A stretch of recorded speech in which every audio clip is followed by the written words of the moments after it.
السلام عليكم ورحمة الله تعالى وبركاته. الحمد لله رب العالمين والعاقبة للمتقين والصلاة والسلام على رسول الله صلى الله عليه وسلم. أما بعد فقد قال الله تعالى في القرآن الكريم الفرقان المجيد بعد أعوذ بالله من الشيطان الرجيم بسم الله الرحمن الرحيم بأي ذنب قتلت صدق الله العلي العظيم. وقال نبينا رسول الله صلى الله عليه وسلم من لا يرحم لا يرحم أو كما قال عليه الصلاة والسلام.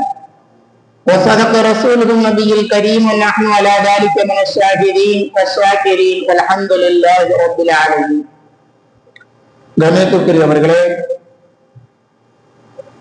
சென்ற மாதம் கடைசியில இந்த இந்தியாவையே உலுக்கிய இரண்டு மாபாதக செயல்களை நாம் படித்தோம், பார்த்தோம். அந்த இரண்டு மாபாதக செயல்களிலே முக்கிய காரணமாக தகாத உறவு, திருமணத்தின் மூலமாக அல்லாத தகாத உறவுதான் அடிப்படை காரணம் என்பதை காவல்துறையினர் விசாரணை மூலமாக நாம் எல்லாம் அறிந்து கொண்டோம். முன்பெல்லாம் ஒரு திருமணம் முடித்தவர்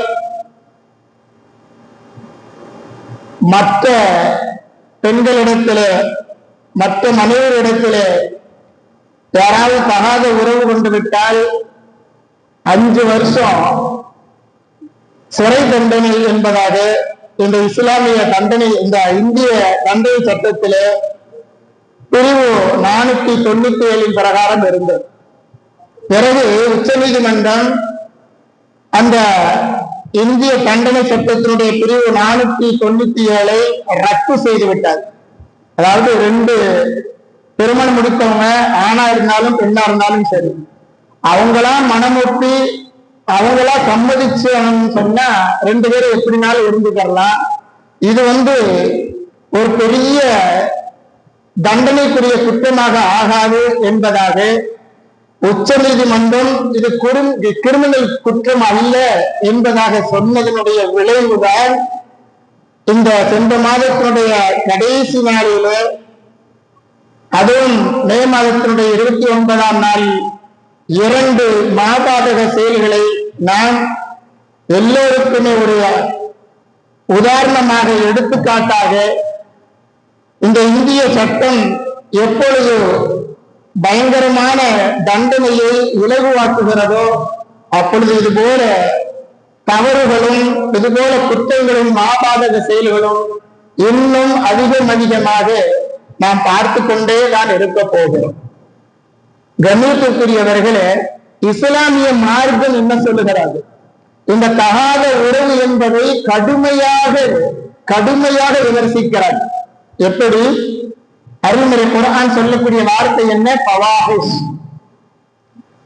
அதாவது ஆபாசம், அருவருப்பான செயல் என்பதாக எச்சரிக்கை செய்யக்கூடிய சபீலா என்று சொல்லக்கூடிய ஒரு மோசமான செயல் என்பதாக அருள்முறை குர்ஆனின் மூலமாக இஸ்லாமிய மார்க்கம் நமக்கு சொல்லித் தருகிறார். அருள்முறை குர்ஆன் சொல்லக்கூடிய செய்தி என்ன? வலா தக்ரபு ஸினா இன்னஹு கான ஃபாஹிஷா, இன்னஹு கான ஃபாஹிஷா வஸாஅ சபீலா. நீங்கள் இது போன்ற தகாத உறவின் பக்கம், விபச்சாரத்தின் பக்கம் நெருங்காதீர்கள். அது எப்படிப்பட்டது என்று சொன்னால் மானக்கேடான அருவருப்பான செயல். அந்த விபச்சார செயல் என்பது அது உங்களை கேடுகளின், தீய விளைவுகளின் பக்கம், தீய வழியின் பக்கம் அதை அழைத்து சென்றுவிடும் என்பதாக அருள்முறை குர்ஆன் மிக தெளிவாக நமக்கு எச்சரிக்கை செய்யக்கூடிய வார்த்தையை பார்க்க முடியும். இப்படி இந்த தகாத உறவின் காரணத்தினால் அல்லாஹ் அருள்முறையிலே சொல்லக்கூடிய செய்தி என்ன? வஸாஅ சபீலா, கெட்ட தீய பழக்கங்களின் பக்கம் அது கொண்டு சென்றுவிடும். எப்படி கொண்டு சென்று விட்டது? 2 மாபாதகமான செயல்களை செய்யக்கூடிய அளவிற்கு இந்த விபச்சார செயல், இந்த தகாத உறவினுடைய செயல் அந்த இரண்டு சம்பவங்களையும் செய்யக்கூடிய நிலைக்கு தள்ளிவிட்டது என்பதை நாம் சிந்திக்க கடமைப்பட்டிருக்கிறோம். கண்ணியத்துக்குரியவர்களே, இந்த தகாத உறவு என்பது ஒரு ஆணாக இருந்தாலும் சரி, ஒரு பெண்ணாக இருந்தாலும் சரி, தீய காரியங்களிலே ஈடுபடுவது என்பது சர்வசாதாரணமாக இயல்பாகவே நடக்கும். ஆனால் அப்படி சாதாரணமாக நடக்கின்ற பொழுது அவருடைய நிலை எந்த அளவிற்கு கொண்டு செல்லும்? அந்த இரண்டு மாபாதக செயல் என்பது சாதாரணமானது அல்ல. இரண்டு குழந்தைகளை கொல்லக்கூடிய அளவிற்கு இந்த விபச்சார செயல், இந்த தகாத உறவு என்பது கொண்டு சென்றிருக்கின்றது என்று சொன்னால் நாம் எல்லாம் சிந்திக்க கடமைப்பட்டிருக்கிறோம். நம்முடைய குழந்தைகளையும் கூட கொல்லக்கூடிய அளவிற்கு இந்த மனம் அவர்களுக்கு சென்று விடுகின்றது என்று சொன்னால் இஸ்லாமிய மார்க்கம் அதைத்தான் எச்சரிக்கிறார்.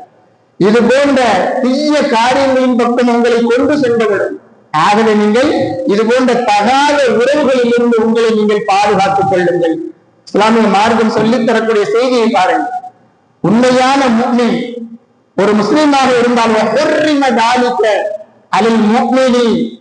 அருள்முறை குர்ஆனுடைய வசனம், இஸ்லாமிய மார்க்கம் நமக்கு சொல்லித் தரக்கூடிய செய்தி. ஒரு விபச்சாரம் செய்யக்கூடிய ஆணாக இருக்கட்டும் அல்லது விபச்சாரம் செய்யக்கூடிய பெண்ணாக இருக்கட்டும், இப்படி தகாத உறவிலே இருக்கக்கூடியவர்களை உண்மையான முஃமின் திருமணம் செய்யக்கூடாது என்பதாக மிக மிக தெளிவான செய்தியை அருள்முறை குர்ஆனிலே நாம் பார்க்க முடியும். அப்ப விதவையாக இருக்கிறாங்க அல்லது கணவனை இழந்தவர்களாக இருக்கிறார்கள், இஸ்லாமிய மார்க்கம் சொல்லித் தரக்கூடிய செய்தி, ஒரு ஆண் விதவை பெண்ணையோ அல்லது விவாகரத்து செய்யப்பட்ட பெண்ணையோ திருமணம் செய்து கொள்ள தூண்டுகிறது. இஸ்லாமிய மார்க்கம் தூண்டுகிறது. ஆனால் தகாத உறவில் இருக்கக்கூடிய விபச்சாரம் செய்யக்கூடியவர்களை ஒரு காலமும் முஃமின் திருமணம் முடிக்க கூடாது என்பதாக தடை செய்கிறது.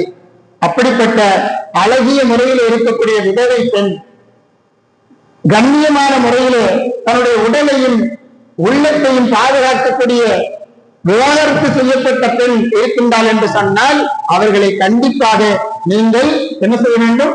திருமணம் முடித்துக் கொள்ள வேண்டும் என்பதாக ஊக்குவிக்கிறார்.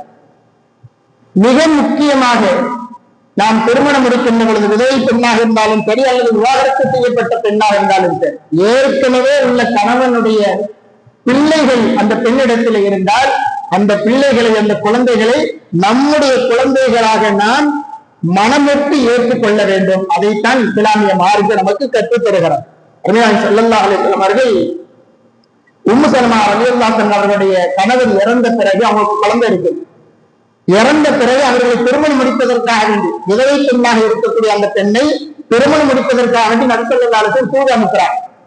அப்ப உம்மு சலமா இடத்துல கேட்கப்பட்ட பொழுது உம்மு சலமா அவங்க சொன்னாங்க, எனக்கு ஏற்கனவே என்னுடைய பழைய கணவரிடமிருந்து எனக்கு பிள்ளைகள் இருக்கிறார், அபூ சலமாவிடமிருந்து எனக்கு பிள்ளைகள் இருக்கிறது என்பதாக மறுபதில் சொல்லி அனுப்புகிறார்கள். அருமையானவர் ஸல்லல்லாஹு அலைஹி வஸல்லம் என்ன சொன்னாங்க? உம்மு சலமாவை, அபூ சலமாவுடைய பிள்ளைகளை, உங்களுடைய பிள்ளைகளை நான் திருமணம் முடித்து விட்டால், உங்களை திருமணம் முடித்து விட்டால் அந்த குழந்தைகள் நபியினுடைய குடும்பத்தார்கள், அதாவது ஏன் பிள்ளைங்கன்னு சொல்லி நபிகள் ஸல்லல்லாஹு அலைஹி வஸல்லம் சொன்னாங்க. சொல்லிட்டு தான் உம்மு சலமாவை அருமை நாயகம் ரசூலுல்லாஹி ஸல்லல்லாஹு அலைஹி வஸல்லம் அவர்கள் விதவையான அந்த பெண்ணை திருமணம் முடித்தார்கள் என்பதாக இஸ்லாமிய வரலாறு இன்று நமக்கு ஒரு அழகிய உதாரணத்தை சொல்லி காண்பித்துக் கொண்டுதான் இருக்கிறார். குழந்தையோடு ஏற்றுக்கொள்ள வேண்டும் என்பதுதான். இல்லை என்று சொன்னால் அது தகாத உறவிலே தான் போய் முடியும் என்பதை இந்த இரண்டு மாபாதக செயல்கள் நமக்கு ஒவ்வொரு நேரமும் அதை படித்ததிலிருந்து இன்றும் நமக்கு நம்முடைய உள்ளத்தை அது தோண்டிக் கொண்டே இருக்கிறார். கண்ணியத்திற்குரியவர்களே, அருமைநாயகம் ரசூலுல்லாஹி ஸல்லல்லாஹு அலைஹி வஸல்லம் அவர்களுக்கு நபித்துவம் கொடுக்கப்படுவதற்கு முன்னதாகவே இஸ்லாமிய மார்க்கம் நமக்கு காட்டி தந்த வழிமுறை, வகை இறங்குவதற்கு முன்னதாக, அல்லாஹ்வுடைய இந்த சட்டத்திட்டங்கள் இறங்குவதற்கு முன்னதாகவே இஸ்லாமிய மார்க்கம் எப்படி இஸ்லாமியர்களை மிக அழகாக நல்வழியிலே கொண்டு வந்தது என்று சொன்னால், ஸயீத் பின் அம்ர் பின் நுஃபைல் என்று சொல்லக்கூடிய ஒரு சஹாபி ஒருத்தவங்க இருக்கிறார். நபித்துவ காலத்து நபித்துவம் கொடுக்கப்படுவதற்கு முன்னதாக அவங்க என்ன செய்யறாங்கன்னு சொன்னா, காபத்துல்லாஹ்ல சாஞ்சி நிற்கிறாங்க. நின்று அவங்க சத்தம் போட்டு ஒரு செய்தியை சொல்றாங்க, குறைசி மக்களே, மக்கத்து மக்களை சொல்லி கூப்பிடுறாங்க. கூப்பிட்டு சொன்னாங்க, இப்ராஹிம் அலைஹிஸ்ஸலாத்து வஸ்ஸலாம் அவர்களுடைய வழிமுறைகளை என்னை போல யாருமே நீங்க பின்பற்றுவதில்லையேன்னு சொல்லி சொன்னாங்க. அவங்க செய்து கொண்டிருந்த செயல் என்ன? அந்த மக்கத்து குப்பார்கள் என்ன செய்வாங்க, பெண் பிள்ளைகளை எல்லாம் உயிரோடு குழி தோண்டி புதைப்பாங்க. குழந்தைகளை உயிரோடு குழி தோண்டி புதைப்பார்கள். அப்படி குழி தோண்டிக்கிட்டு இருக்கும் போது என்ன செய்வாங்கன்னு சொன்னா, இந்த ஜெயித் என்று சொல்லக்கூடிய சஹாபி வேகமா போய் அந்த பிள்ளைய நீங்க போய் வந்து கொலை பண்றீங்க, வறுமைக்காக வேண்டி உங்களால முடியல, அந்த பிள்ளையினுடைய செலவை நான் ஏத்துக்கிறேன், அந்த பிள்ளை எந்த பெருமை சொல்லி என்ன செய்வாங்க, வாங்கிட்டு வந்து வளர்ப்பாங்க. வளர்த்து அந்த பிள்ளை பெரியவள் ஆனதும் அவனுடைய தந்தை இடத்துல போய் சொல்லுவாங்களா, இப்போவாது உங்களுடைய பிள்ளையை நீங்க வளர்க்க முடியுமா, முடிஞ்சா வச்சுக்கோங்க, இல்லைன்னு சொன்னா இன்னும் நான் இந்த பிள்ளையை நான் வளர்க்கிற பொறுப்பை நான் ஏற்றுக்கொள்கிறேன் என்பதாக சொல்வார்கள். அந்த அளவிற்கு இஸ்லாமிய மார்க்கம் இந்த சட்டத்திட்டங்கள் எல்லாம் அருள்நாயகம் ஸல்லல்லாஹு அலைஹி வஸல்லம் அவர்களுக்கு நபித்துவம் கொடுக்கப்படுவதற்கு முன்னதாகவே இந்த அளவுக்கு இஸ்லாமிய மார்க்கம் ஒவ்வொரு சஹாபா தோழர்களையும் மிக தெளிவாக இதனுடைய சட்டத்திலே அழகான முறையிலே பாதுகாத்து வந்தது என்று சொன்னால், அவர்கள் இது போன்ற தவறான உறவுகளில் இருந்து ஒவ்வொருவர்களையும் பாதுகாத்துக் கொண்டிருப்பார்கள். குழந்தைகளை எந்த விதத்திலையும் கொலை செய்து விடாமல் பாதுகாத்துக் கொண்டே வருவார்கள். தன்னுடைய சமுதாயம் ஒரு குழந்தையை மண்ணுக்கு கீழாக புதைக்கின்றது என்று சொன்னால் ஒரு காலமும் அதை நாம் ஏற்கக்கூடாது என்பதை இஸ்லாமிய மார்க்கம் ஆரம்பத்தில் இருந்தே சொல்லித் தருகிறார். அந்த குழந்தையை கொல்லாதீர்கள், பெண் குழந்தைகளை கொல்லாதீர்கள், நாங்கள் அதை எடுத்து வளர்க்கிறோம் என்பதாக இஸ்லாமிய மார்க்கத்தினுடைய ஒவ்வொரு நபரும் ஸைத் இப்னு அம்ர் இப்னு நுஃபைல் ரலியல்லாஹு அன்ஹு போன்றவர்களை அல்லாஹ் ரப்பல் ஆலமீன் ஒவ்வொரு நேரத்தையும் கொண்டு வந்து கொண்டே இருந்தார். ஒரு செய்தி தெரியுமா? கல்லெறிந்து கொல்லப்படக்கூடிய ஒரு பெண்மணி, விபச்சாரத்தினுடைய சட்டம் அது, இஸ்லாமிய சட்டம் அது, அருள்நாயகத்திற்கு முன்னால் கொண்டு வரப்பட்டால் அந்த பெண்மணி கல்லெறிந்து கொல்லப்பட வேண்டும். ஒரு பெண்மணி வர்றாங்க, வந்து அருள்நாயகம் ஸல்லல்லாஹு அலைஹி வஸல்லம், யா ரசூலல்லாஹ், நான் தப்பு செஞ்சுட்டேன், நான் விபச்சாரம் செய்துவிட்டேன், என்னை தூய்மைப்படுத்துங்கள், அதாவது எனக்கு தண்டனை கொடுங்கன்னு சொல்றாங்க. அவங்களே நபிகள் ஸல்லல்லாஹு அலைஹி வஸல்லம் சொன்னாங்க, அல்லாஹ்வுக்கு தௌபா செஞ்சுட்டு போயிருவேன்னு சொல்லிட்டான். அந்த பெண்மணி போவதாக இல்லை. அருள்நாயகத்திற்கு அந்த பெண்மணி மீண்டும் சொன்னாங்க, நான் கர்ப்பம் ஆயிட்டேன், விபச்சாரத்தின் மூலமாக கர்ப்பம் ஆகிவிட்டேன். நபி ஸல்லல்லாஹு அலைஹி வஸல்லம் சொன்னாங்க, போய் பிள்ளையை சுத்தெடுத்துக்கலான்னு சொல்லி அனுப்பிவிட்டாங்க. அந்த பெண்மணி போயிட்டு அதே போல பிள்ளையை பெற்றெடுத்துக் கொண்டு மீண்டும் வருகிறார். அப்பொழுது நபி ஸல்லல்லாஹு அலைஹி வஸல்லம் சொன்னாங்க, இந்த குழந்தைக்கு யார் பால் கொடுக்கிறது, பால் கொடுக்கக்கூடிய கடமை உனக்கு இருக்கிறது, பால் கொடுத்துக்குவான்னு சொல்லி அனுப்பினாங்க. அந்த குழந்தையை பாதுகாப்பதற்காக அருள்நாயகம் ஸல்லல்லாஹு அலைஹி வஸல்லம் அவர்கள் வயிற்றிலிருந்து, கருவிலிருந்து குழந்தையை பாதுகாக்கிறார்கள். அந்த குழந்தை பால் கொடுக்கப்பட்ட பிறகுதான் அருள்நாயகம் ஸல்லல்லாஹு அலைஹி வஸல்லம் அவர்கள் அந்த பெண்மணியை கல்லெறிந்து கொள்ளக்கூடிய அந்த தண்டனையை வழங்கினார்கள் என்பதாக இஸ்லாமிய மார்க்கம் சொல்லுகின்றது. என்று சொன்னால், குழந்தையை பாதுகாக்கக்கூடிய விஷயத்திலே இஸ்லாமிய மார்க்கம் மிக தெளிவாக இருக்கிறது. எல்லா சூழ்நிலையும் குழந்தைகளை கொள்வது என்பது இஸ்லாமிய மார்க்கத்திற்கு புறம்பான செயல். இந்த இஸ்லாமிய மார்க்கம் எந்த வகையிலையும் குழந்தைகளை கொள்வதற்கு அனுமதி தரவில்லை, எந்த வகையிலையும். அதற்காக வேண்டித்தான் அருள்மறை குர்ஆனிலே சொல்லக்கூடிய செய்தியை இரண்டு விதமாக அல்லாஹ் ரப்பல் ஆலமீன் சொல்லி காண்பிக்கின்றார். இரண்டு விதமான செய்திகளை சொல்லி காண்பிக்கின்றார். ஒன்று, ஆண் குழந்தைகள் கொல்லப்படக்கூடிய ஒரு நாள் இருந்தது பிறகவனுடைய ஆட்சியிலே.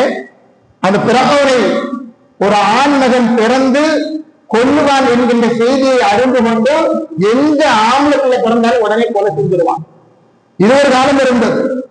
அதே போல மக்கத்து குப்பார்கள் என்ன செஞ்சாங்க, அறியாமை காலத்திலே பெண் பிள்ளைகளை வளர்ப்பது மிகவும் கடினம், அவர்களுக்கு நம்மால் செலவு செய்ய முடியாது என்பதாக உயிரோடு பெண் பிள்ளைகளை புதைத்துக் கொண்டிருந்தார்கள், கொலை செய்து கொண்டிருந்தார்கள். இந்த இரண்டு நிலையையும் அல்லாஹ் ரப்பல் ஆலமீன் அருள்மறை குர்ஆனிலே சொல்லி காண்பித்தான். இத்தகைய செயலை செய்யக்கூடியவர்கள் யார் என்று சொன்னால் குழப்பவாதி என்பதாக அல்லாஹ் ரப்பல் ஆலமீன் சொல்லுகிறார். இதற்கு அவருடைய ஆண் குழந்தைகளை எல்லாம் கொலை செய்து கொண்டிருந்தான். என்னவோ காணங்கள் முஃப்ஸிதீன், இப்படி செய்யக்கூடியவர்கள், குழந்தைகளை கொலை செய்யக்கூடியவர்கள் யார்? முஃப்ஸிதீன். அவர்கள் பாவிகள், குழப்பவாதிகள் என்பதாக அல்லாஹ் ரப்பல் ஆலமீன் அருள்மறையிலே சொல்லுகிறான். அத்தகைய அந்த குழப்பவாதிகள், பூமியிலே குழப்பம் செய்யக்கூடியவர்கள், அவர்களுக்கு தண்டனை என்ன தெரியுமா? அல்லாஹ் அருள்மறையில சொல்லுகிறான், 4 விதமான தண்டனைகள் அவர்களுக்கு கொடுக்கப்பட வேண்டும்.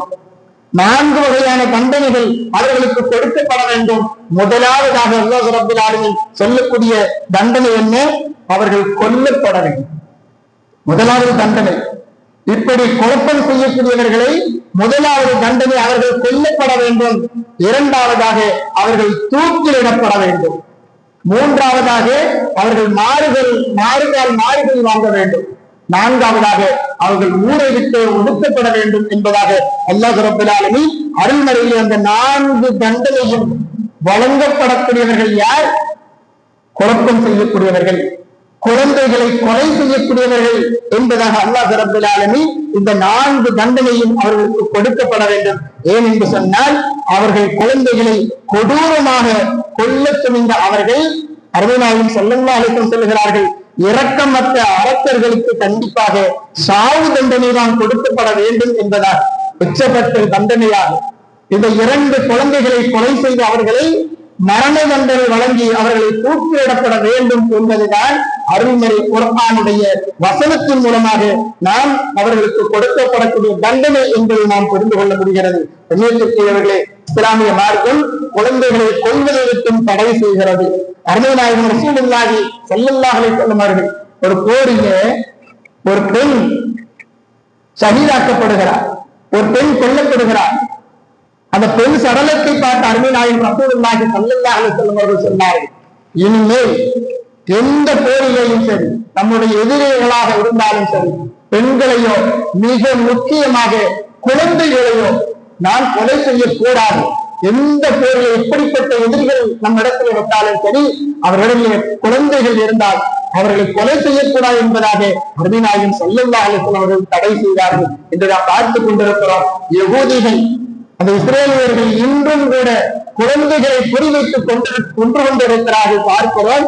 இஸ்லாத்திற்கு அதிமுக்கியமாக அல்லாஹ்விற்கு பிடித்தமில்லாத ஒரு செயலை அவர்கள் செய்து கொண்டிருக்கிறார்கள். அல்லாஹ் ரப்பல் ஆலமீன் அவர்களை பாதுகாக்க வேண்டும். கண்ணியத்திற்குரியவர்களே, இப்படிப்பட்ட குழந்தைகளை கொலை செய்வவர்களை இஸ்லாமிய மார்க்கம் சொல்வதை போல மரண தண்டனை அவர்களுக்கு கொடுக்கப்பட வேண்டும். இஸ்லாமிய மார்க்கத்தை அருமை நாயகம் ரசூலுல்லாஹி ஸல்லல்லாஹு அலைஹி வஸல்லம் அவர்கள் மக்களுக்கு போதித்த காலத்திலேயே பெண் குழந்தைகள் உயிரோடு புதைக்கப்பட்ட அந்த காலகட்டங்களிலேயே பிஞ்சு குழந்தைகளை பற்றி மறுமையிலே விசாரிக்கப்படும் என்பதை அல்லாஹ் ரப்பல் ஆலமீன் அருள்மறையிலே சொல்லக்கூடிய வார்த்தையை அருமை நாயகம் சொல்லி காண்பித்தார். இதழ் பெண் குழந்தைகளை உயிரோடு புதைத்தால் அந்த குழந்தைகள் மறுமையிலே கேள்வி கேட்கப்படுவார்கள். ஏன் இந்த பிள்ளைகளை உயிரோடு நீங்க புதைச்சிங்க? அல்லாஹ் ரப்பல் ஆலமீன் கேள்வி கேட்பார், இந்த குழந்தைகளை நீங்கள் ஏன் கொண்டீர்கள்? என்ன காரணம்? உங்களுடைய சாதாரண 5 நிமிட இச்சைக்காக வேண்டிய குழந்தைகளை கொண்டு விட்டீர்கள் என்பதாக அல்லாஹ் மறுமையிலே கேட்பார். அதற்கு பதில் சொல்ல நாம் தயாராக இருந்து கொள்ள வேண்டும். அல்லாஹ் ரப்பல் ஆலமீன் அருள்மறையிலே சொல்லக்கூடிய வார்த்தை, நீங்கள் மறுமைக்கு பயந்து ஏன் கொள்ளுகிறீர்கள்? உங்களுக்கும் உங்களுடைய குழந்தைகளுக்கும் உணவளிக்கக்கூடியவன் நான் என்பதாக அல்லாஹ் வறுமைக்காக வேண்டி கொலை செய்த குழந்தைகளுக்கு அல்லாஹ் ரப்பல் ஆலமீன் மறுமையிலே உங்களிடத்திலே கேள்வி கேட்பேன் என்பதாக சொல்லிவிட்டு அல்லாஹ் ரப்பல் ஆலமீன் சொல்லக்கூடிய வார்த்தையை நாம் பார்க்க முடிகிறது. ஆனால் இன்று எதற்கெல்லாமோ குழந்தைகள் கொல்லப்படுகிறார்கள், எதற்கெல்லாமோ சாதாரண நம்முடைய 5 நிமிட சுகத்திற்காக வேண்டி கொலை செய்யக்கூடியதை குழந்தைகளை சர்வ சாதாரணமாக கொலை செய்யக்கூடியதை நாம் பார்க்கிறோம். அப்படிப்பட்ட கொடூர குணமுடையவர்கள் யாரு தெரியுமா? அப்படிப்பட்ட கொடூர குணமுடையவர்கள் எப்படிப்பட்டவர்கள் தெரியுமா? அவர்கள் எப்படி இருப்பார்கள் தெரியுமா? அவருடைய உள்ளத்தில் இரக்கம் என்பது இருக்கார். ஆயிஷா சித்திகா ரலியல்லாஹு அன்ஹா சொல்லுகிறார், கிராமவாசிகள் நபிகள் ஸல்லல்லாஹு அலைஹி வஸல்லம் வருகிறார்கள். அப்ப அருமை நாயகம் ரசூலுல்லாஹி ஸல்லல்லாஹு அலைஹி வஸல்லம் கேட்டாங்க, நீங்களா உங்க பிள்ளைகளுக்கு குழந்தைகளுக்கு முத்தம் கொடுப்பீங்களான்னு கேட்கிறாங்க. அப்ப அந்த கிராமவாசிகள் எல்லாம் சொன்னாங்க, எங்க இடத்துல குழந்தைகள் எல்லாம் இருக்கிறாங்க, ஆனா நாங்க முத்தம் கொடுக்க மாட்டோம்னு சொன்னாங்க. முத்தம் கொடுத்தது இல்லைன்னு சொன்னான். அருமை நாயகம் ரசூலுல்லாஹி ஸல்லல்லாஹு அலைஹி வஸல்லம் சொன்னார்கள், அந்த கிராமவாசி கூட்டத்தை பார்த்து சொன்னார்கள், உங்களுடைய உள்ளத்திலிருந்து அல்லாஹ் இரக்கத்தை எடுத்துட்டா நான் என்ன செய்ய முடியும்னு சொன்னான். நபிகள் ஸல்லல்லாஹு அலைஹி வஸல்லம் அவர்கள் தன்னுடைய பேர குழந்தை ஹசன் ஹுசைன் ரலியல்லாஹு அன்ஹு அணைத்துக் கொண்டு முத்தமிடுவார்கள்.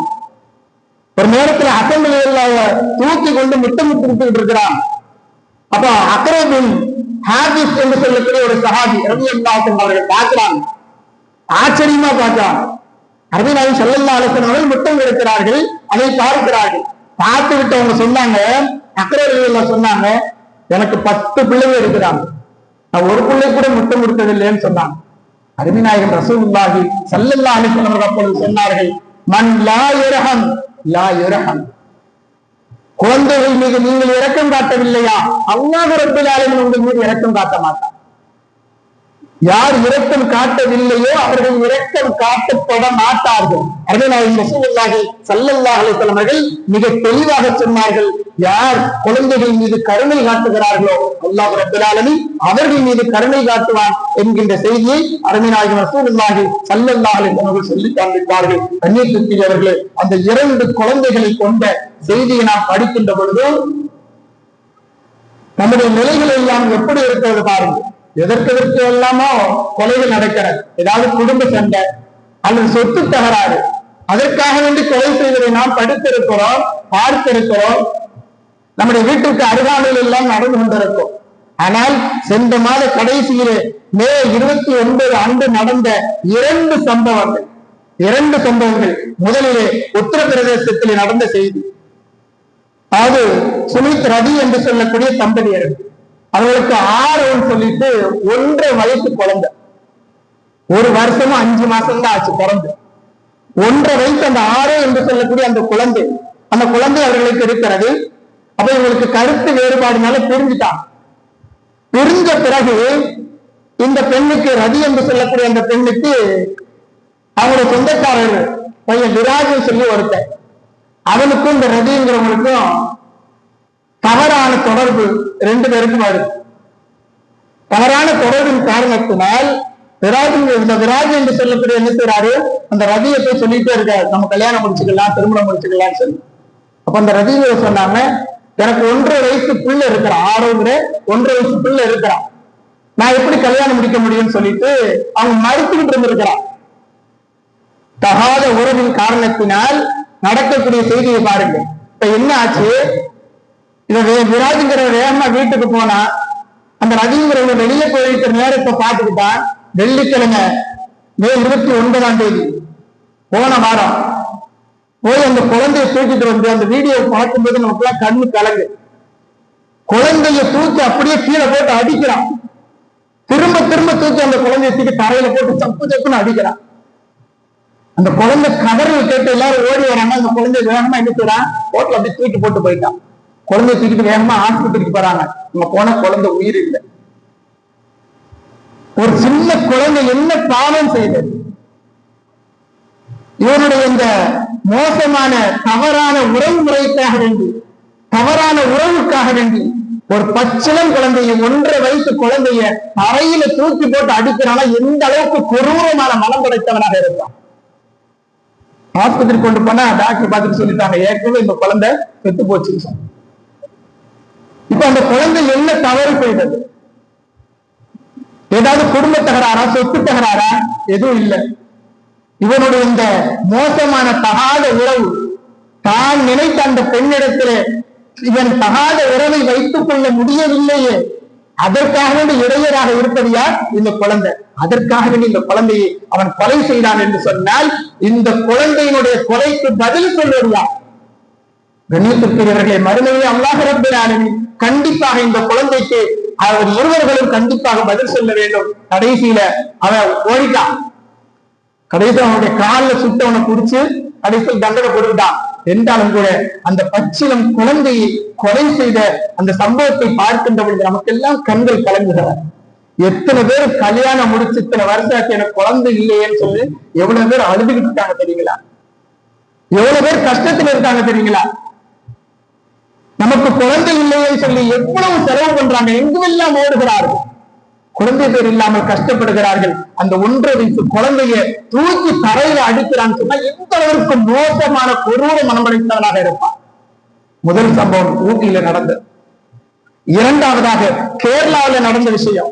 கேரள மாநிலம் நெடுமங்காடு அருகே பனவூர் என்று சொல்லக்கூடிய பகுதியை சேர்ந்தவர் அகிலா என்று சொல்லக்கூடிய பெண்மணி, அதே போல அகில் என்று சொல்லக்கூடிய ஆண், 2 பேர்களுக்கும் ஒரு குழந்தை பிறகு. அர்ஷத் என்று சொல்லக்கூடிய குழந்தை, 1.5 வயசு குழந்தை. 1.5 வயசு குழந்தை. அவருடைய கணவர் 2 வருஷத்துக்கு முன்னாடி 2024 மௌத்தாயிட்டார். இதே போல தகாத உறவு இன்னொரு இடத்துல அஸ்கர் என்று சொல்லக்கூடிய ஒருவரோடு தகாத உறவு ஏற்படுகிறது. இவங்க 2 பேரும் கணவன் மனைவி போல வாழ்றாங்க. இந்த லிவிங் கதன்னு சொல்லுவாங்க இல்லையா, அது போல வாழ்றான். இப்ப கடைசியா அவங்க 2 ஒண்ணு இல்ல, திடீர்னு அந்த குழந்தை சாப்பிட்டு இருக்கும்போது மயக்கம் ஆயிடுச்சு.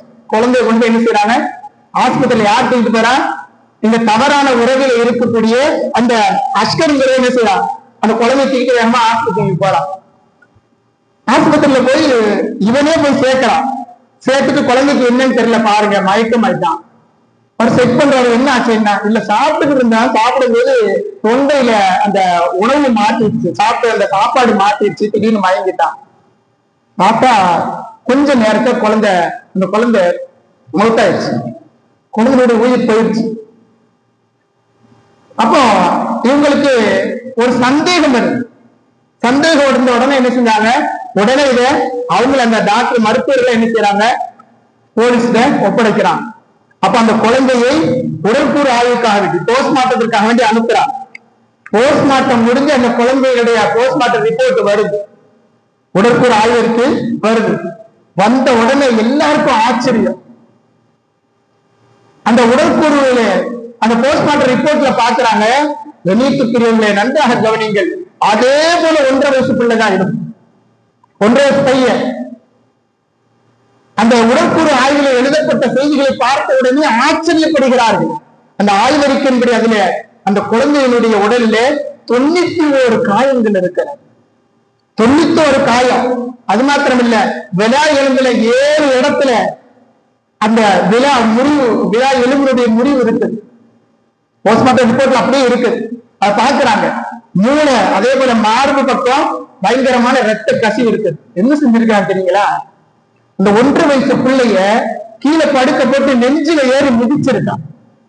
நெஞ்சத்திற்கு எப்படி மனம் வருகிற, பச்சிலம் குழந்தையை மிதிப்பதற்கு நெஞ்சில ஏறி மிதிச்சிருக்கான்.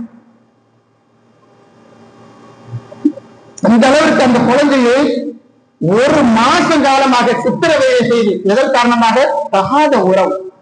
இஸ்லாமிய மார்க்கம் எதை தடை செய்திருக்கிறதோ அந்த தகாத உறவின் காரணத்தினால் அந்த 1.5 வயசு பிள்ளைய கீழே படுக்கப்பட்டு நெஞ்சில ஏறி மிதிச்சிருக்கான்.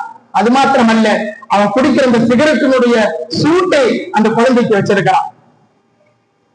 குழந்தைகளுடைய உடலிலே அது இருக்கிற காயங்கள், பயங்கரமான காயங்கள் இருக்கிறது. பார்த்த உடனே ஆச்சரியப்பட்டு போனார்கள். இந்த அளவிற்கு இந்த தகாத உறவு முறை என்பது, தாம் பெற்றெடுத்த பிள்ளையை இந்த அளவிற்கு சித்திரவதை செய்வதற்கு அந்த தாய்க்கு எப்படி மனம் வந்தது? அவர் தகாத உறவில் இருக்கக்கூடிய அவன் செய்கின்ற பொழுது அதை பார்த்து கொண்டிருக்கக்கூடிய தாய்க்கு கொஞ்சம் கூட இறக்க வரல. இதுதான் ஒரு குழந்தையை கூட பாதுகாக்க முடியாத அளவிற்கு, ஒரு குழந்தையை 1 மாத காலமாக சித்திரவதை செய்யக்கூடிய அளவிற்கு கொண்டு செல்லக்கூடிய மானக்கேடான தீய காரியங்களின் பக்கம் கொண்டு செல்வதுதான் இந்த விபச்சாரம் போன்ற செயல், இந்த தகாத உறவு முறை என்பதை அருள்மறை குர்ஆன் நமக்கு எச்சரித்து காண்பிக்கிறது. எப்பொழுது அருள்மறை குர்ஆனுடைய வார்த்தையை விட்டு நாம் தவறுகிறோம், குர்ஆன் சொல்லக்கூடிய ஒவ்வொரு வார்த்தையும் உண்மையாகத்தான் இருக்கும். வலா தக்ரபு ஸினா இன்னஹுகான ஃபாஹிஷா. அல்லாஹ் சொல்லக்கூடிய வார்த்தை என்ன? தகாத உறவின் பக்கம் போகாது. அது ஒரு மானக்கேடான செயல். அது கெட்ட தீய காரியத்தின் பக்கம், தீய விளைவின் பக்கம் உங்களை இழுத்து சென்றுவிடும். எப்படி இழுத்து சென்று விட்டது?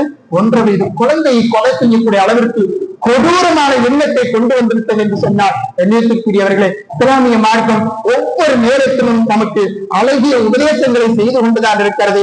எப்பொழுது அதை மீறுகிறோமோ அப்பொழுதுதான் நம்முடைய எல்கைகள், நம்முடைய வாழ்க்கை வழிமுறைகள், நாம் செல்லக்கூடிய வழிகள் எல்லாம் நரகத்தின் பக்கம் கொண்டு நம்மை செல்கிறது என்பதை நாம் சிந்தித்து உணர வேண்டும். அல்லாஹ் ரப்பில் ஆலமீன் குழந்தைகளோடு கொஞ்சம் விளையாடக்கூடிய அந்த நல்ல முஹப்பத்தை அருமை நாயகம் ஸல்லல்லாஹு அலைஹி வஸல்லம் அவர்கள் நமக்கு சொல்லித் தந்த அந்த அன்பை குழந்தைகளை பார்த்தால், நம்ம குழந்தைகள் மாத்திரம் இல்ல, எந்த குழந்தைகளை பார்த்தாலும் நமக்கு அன்பு முஹப்பத் என்பது தானாகவே வர வேண்டும். அந்த குழந்தைகளை பாதுகாப்பதும் அதே போல அவர்கள் மீது இரக்க குணம் கொள்வதும் இஸ்லாமிய மார்க்கம் நமக்கு கற்றுக் கொண்டிருக்கக்கூடிய ஒரு செயல் என்பதை குழந்தைகள் மீது நாம் அன்பையும் அரவணைப்பையும் நாம் வெளிப்படுத்துவோம்.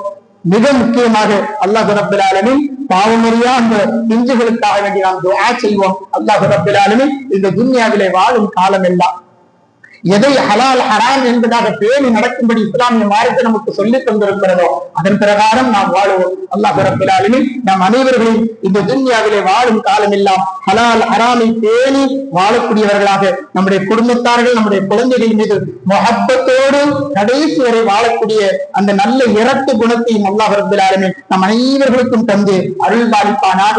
ஆமீன். ஆகிரு தஅவானா அல்ஹம்துலில்லாஹி ரப்பில் ஆலமீன். அஸ்ஸலாமு அலைக்கும் வரஹ்மத்துல்லாஹி தஆலா வ பரகாத்துஹு.